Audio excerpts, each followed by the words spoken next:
We recently put out a video centered around the famous Pepperland Ballroom located in San Rafael, California, that operated during the early 70s. The San Francisco Bay Area played host to a vast array of musical talents and influences during the 1960s and 1970s. Be-ins and love-ins were a popular form of youthful congregation, and many of these events were held in the South Bay, and in particular in San Jose. Santana, who appeared at the Woodstock Music Festival, is certainly considered a San Francisco band, even though they were actually formed in San Jose.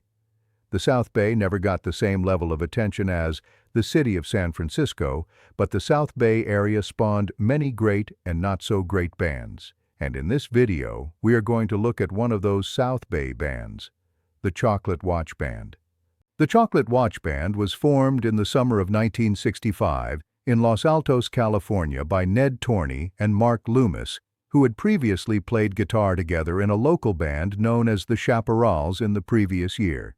The two were joined by Rich Young, bass guitar, Pete Curry, drums, Joe Kemling, organ, and Danny Fay, lead vocals, to form the first version of the Chocolate Watchband, a name that was originally meant to be taken as a joke. All five musicians had a background rooted in rock and roll and blues, with each one having spent time on the local club circuit. The band garnered a local following, integrating cover versions of British invasion groups, particularly The Who, into their live repertoire. Curry was soon replaced by Gary Andriasovich, a jazz drummer from Cupertino High School. They never recorded any commercial releases, but rare demos by the group appeared in the 1990s. The band was gaining popularity until Torney and Fay accepted an offer from a rival band, The Other Side, to join their group. Kemling followed soon after, effectively dismantling the first incarnation of the band. With the first version of the Chocolate Watchband disbanded, Mark Loomis moved on to join the Shandles.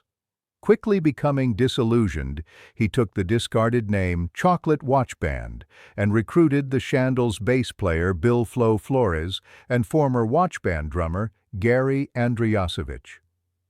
Next, he convinced former Topsiders guitarist Dave Sean Tolby to enlist. The group recruited David Aguilar as the frontman and lead singer. At the time, Aguilar was a college student studying biology at San Jose State University. Loomis naturally asserted the role of leader during this initial time period, although the band never acknowledged it had a designated leader. Songs to cover were presented. Shows were talked about. The band voted together on all decisions. Sean Tolby obtained the latest in Vox equipment, while Loomis provided the space for nightly rehearsals. Within a week, the band began performing at local clubs in San Francisco's South Bay, playing a range of songs that included obscure British import tunes that hadn't been released in the USA, so that unlike other local bands who were covering the latest hits from the top 10, the Chocolate Watchband played songs few people had heard before. Thus, in many instances, these songs became associated with the Chocolate Watchband and not the original artists. 6 months later, after opening for the Mothers of Invention at the Fillmore Auditorium, San Francisco music producer Bill Graham urged the Chocolate Watchband to sign a management contract with him. He was opening up a new Fillmore East in New York City and wanted to shuttle the Chocolate Watchband, the Grateful Dead, and Jefferson Airplane back and forth from coast to coast as his personal house bands. However, having signed a management contract with local promoter Ron Rupe a week earlier, their future followed a different path. Rupa, having secured a recording deal with Greengrass Productions in Los Angeles, introduced the band to producers Ed Cobb and Ray Harris. The band flew to Los Angeles and entered the recording studio.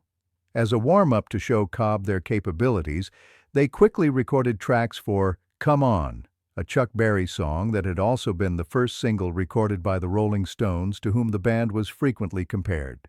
Cobb introduced the band to a song he had written a week earlier named Sweet Young Thing. Released in December 1966 by Tower Records, the B-side featured the group's cover of Bob Dylan's It's All Over Now, Baby Blue, another song the band regularly played live. However, unknown to the Watch Band, Tower Records farmed the distribution of their recordings out to Uptown Records, a rhythm and blues label with predominantly black artists. Frontman Aguilar began writing material for the band, including originals like Right by My Side, Gone and Passes By, Don't Need Your Lovin' Anymore, No Way Out, and Sitting There Standing. The band's second single was the more restrained track Misty Lane, released with a sweet, orchestrated ballad, She Weaves a Tender Trap, as its B-side. During this period, the band were featured in two Sam Katzman films, Riot on Sunset Strip and The Love-Ins. The latter film inspired the group's next single, Are You Gonna Be There at the Love-In, which was written and recorded in one day. The single was released with the B-side No Way Out, an instrumental spawned from a studio warm-up with spontaneous Aguilar vocals that Cobb later took credit for. In late 1967, shortly after the release of their first album, No Way Out, 1967, Aguilar left for university studies in science, while the other members searched for ways to continue playing music. Loomis and Andrajasovich would depart after Aguilar, leaving Tolby and Flores with the duty of fulfilling a month's worth of bookings.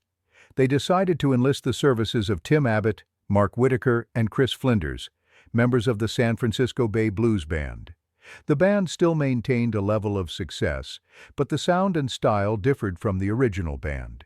They managed to secure a place as the opening act for The Doors and also performed at the KFRC Magic Mountain Festival, the first rock music festival in the United States, among 30 other bands in June 1967.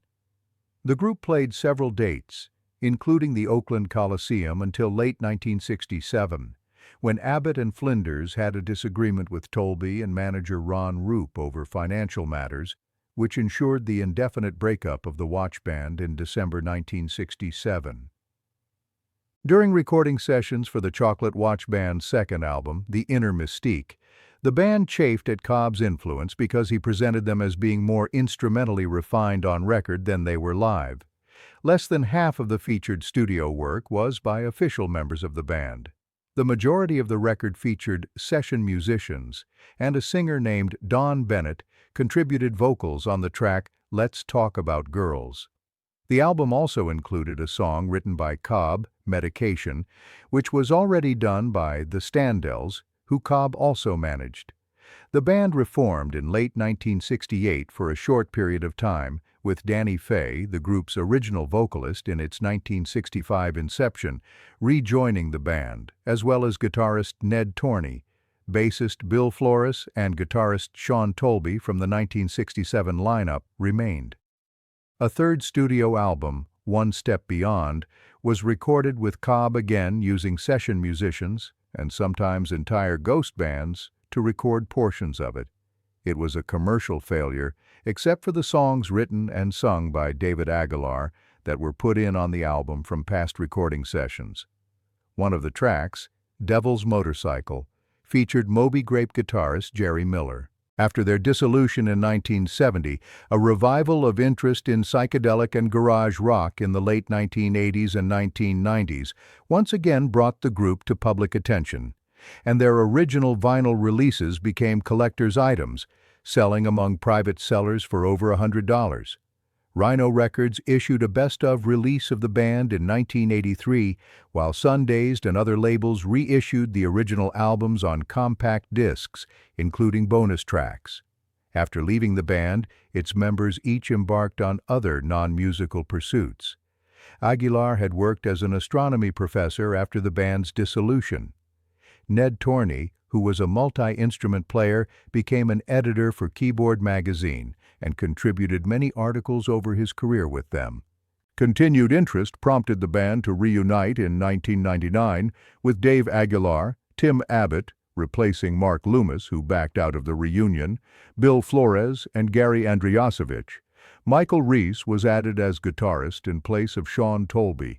The group began to tour internationally in 2000, culminating in a show at New York's Cave Stomp and a live album at the Love in Live in 2001. They also issued a studio album, Get Away, in between the Cave Stomp show and the live album. The group has since performed in Europe and the United States. In 2005, Melts in Your Brain. Not on Your Wrist, a 2-CD compilation of the Chocolate Watchband's complete Tower and Uptown recordings, was released. In June 2013, the Chocolate Watchband made it back to a recording studio in their hometown of San Jose to begin a new album. From 2015 to 2018, the band's lineup was Tim Abbott on lead guitar and vocals, Gary Andrijasevich on drums, David Aguilar on vocals, keyboards, and harmonica, Alec Palau on bass and backing vocals, and Derek C. on guitar and vocals.